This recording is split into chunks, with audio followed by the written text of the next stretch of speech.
Muli po, isang pinagpalang araw po sa inyong lahat at sa oras pong ito, patuloy po akong taos-pusong nagpapasalamat sa ating dakilang Diyos na banal na patuloy pong nagbibigay ng privilege opportunity na patuloy po akong makapaglingkod at magamit ng instrumento ng ating Panginoon upang makapagbahagi po sa inyo ng kanyang mga mensahe at salita.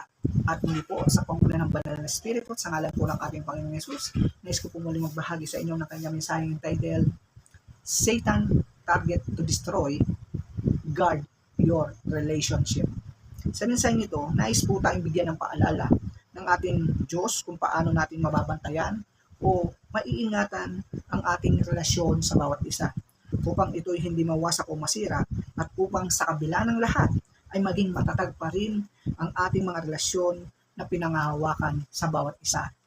Because in the book of 1, ganito po ang nasusulat, dumarating ang magnanakaw upang magnakaw, magwasak at pumatay.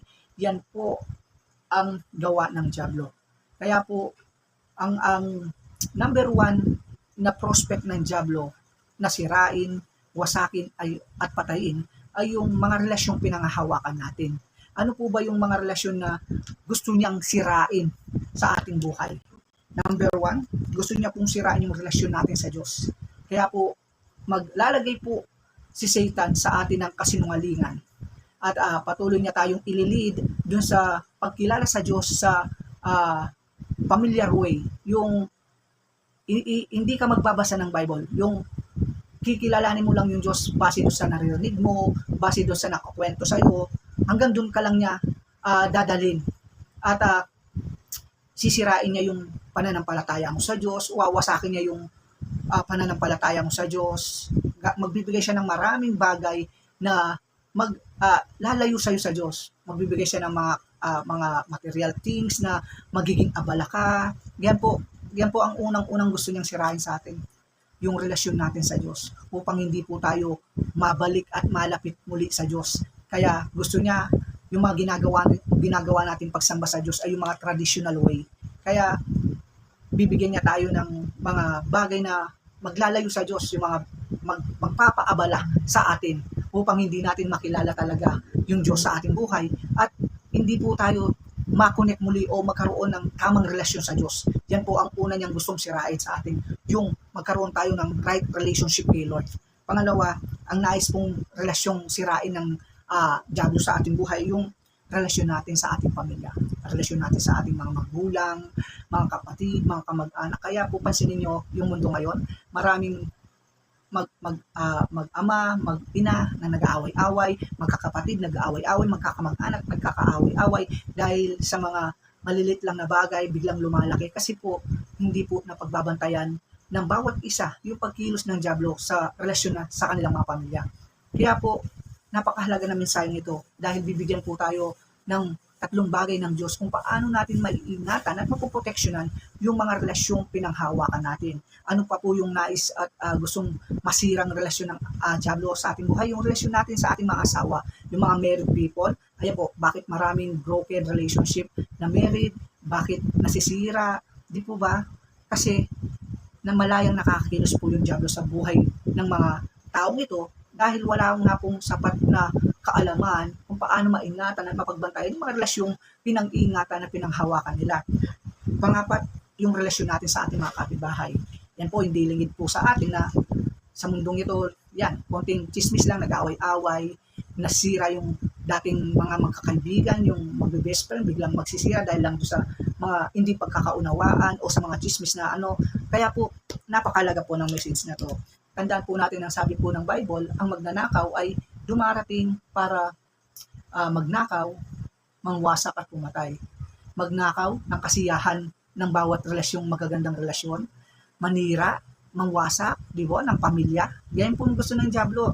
Yung kung kailan kayo maganda yung mga relasyon nyo. Kaya yung mga may magandang relasyon ngayon, yung mga sweet, yung mga maayos yung pamilya, bantayan po natin yung pamilya natin, bantayan po natin yung mga marriage relationship natin, yung relasyon natin sa kapwa natin, lalo na kung maganda, kasi papasok at papasukin ng dyablo yan dahil hindi siya titigil hanggat hindi niya po nasisira at nawawasak. Yan po kasi number one niya gusto, yung prospect niya, yung relasyon ng bawat isa, yun po ang gusto niya magulo, gusto niya nag-aaway-away yung mga tao, at ibinubulig niya pa yung mga tao sa kasalanan hanggang ito'y mamatay dahil nasulat in Bible na ang kabayaran ng kasalanan ay kamatayan. Kaya po, kung hindi po tayo magiging maingat at magiging mapagbantay at tayo patuloy lang na magiging mangmang sa salita ng Diyos, anumang relasyong pinanghawakan natin ngayon, kahit gaano mang kaganda ang sinasabi mong relasyon mo, sigurado kung wala po yung patnubay at gabay ng Diyos at pag-iingat ng Diyos sa ating buhay, sigurado pong ito'y mawawasak at masisira ng dyablo. Kaya po, paano po natin maiingatan, paano po natin mapoproteksyonan yung relasyon natin sa Diyos, especially relasyon natin sa ating pamilya, relasyon natin sa ating asawa, at relasyon natin sa ating mga kapitbahay upang maging maganda yung relasyon natin at maging matatag. Number 1 po, put God first o put God in the center of your relationship. Ilagay po natin sa sentro ng anumang relasyon natin yung Diyos. Sapagkat nasulat po in Book of Santiago na sabi po doon, pasakop kayo sa Diyos, labanan nyo yung dyablo at lalayuan na kayo. Kailangan po natin magpasakop sa Diyos. Yung relasyon natin sa pamilya natin, maganda sa isang pamilya na nakasentro si Lord. Maganda sa relasyon na mag-asawa na nakasentro si Lord. Maganda sa relasyon sa magkakaibigan na nakasentro si Lord.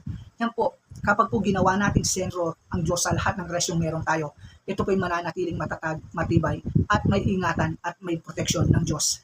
Pangalawa, let be the love of God be the foundation of loving others. Kailangan po maging pundasyon po daw natin sa pag-ibig natin sa ating kapwa, sa ating pamilya, sa ating asawa, ay yung pag-ibig na nanggagaling sa pag-ibig ng Diyos. Kasi kung yung pag-ibig po ng tao ay magpe-fail dyan, konting bagay lang, yung pag-ibig mo nawawala. Di po ba? Pero pag ginawa natin pundasyon yung pag-ibig ng Diyos sa atin, tapos yun po ang ibabahagi natin sa ating kapwa, kahit gaano man kalaki yung nagawa niyang kasalanan sa atin, madali po natin siya mapapatawad.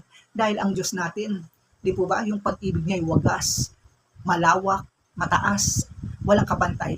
Kaya, number 2 po, para maingatan at maproteksyonan natin ang mga relasyong pinanghawakan natin, let be the love of God, be the foundation to loving others.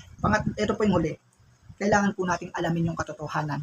Kailangan po rin tayo na alam natin yung salita ng Diyos.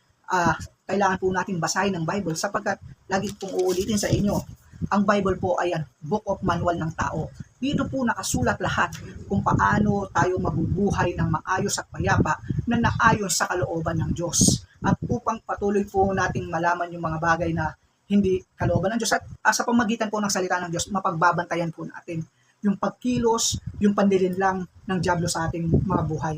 Kaya po, sa mumunting mensaheng ipinagkaloob po sa atin ng ating dakilang Diyos na banal sa oras na to, naway maging patnubay at gabay po natin ang mensaheng ito upang patuloy pong maingatan natin ang mga relasyong ating pinanghahawakan.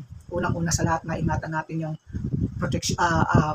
relasyon natin sa ating dakilang Diyos. Yan ang pinakamahalagang bagay. Kapag po naging number 1 si Lord sa ating mga relasyon, guarantee po na maiingatan at maproteksyonan ang ating mga relasyon. Pangalawa, kailangan po nating